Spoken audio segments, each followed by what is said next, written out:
It's lunchtime here at Smarkets, a London-based online betting company. As at many tech firms, employees get free lunches, and afterwards they can relax with a bit of table football or computer gaming. So far, so Silicon Valley.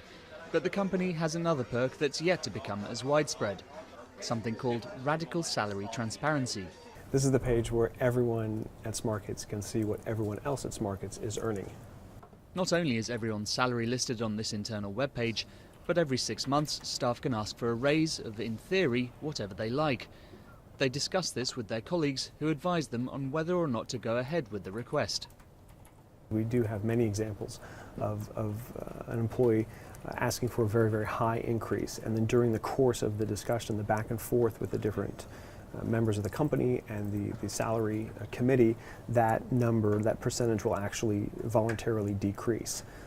Even so, 10 or 20% raises aren't uncommon, making the system popular with those who've got what they asked for. In the last salary review, I requested and received a 22% raise. The last pay review, I asked for a 12% raise, and I did get a 12% raise. It's comforting to know that if you feel that you're not being paid enough for the job that you're doing, or maybe you have some changes in the way that your job description is panning out, then pretty soon you'll be able to go for a review and hopefully fix that. It's not some manager that you will see once a month. It's people you work with every day that give you advice on what your salary should be. The transparency also discourages discrimination based on race or sex. So, if it's popular with both employer and employees, why hasn't it caught on more widely?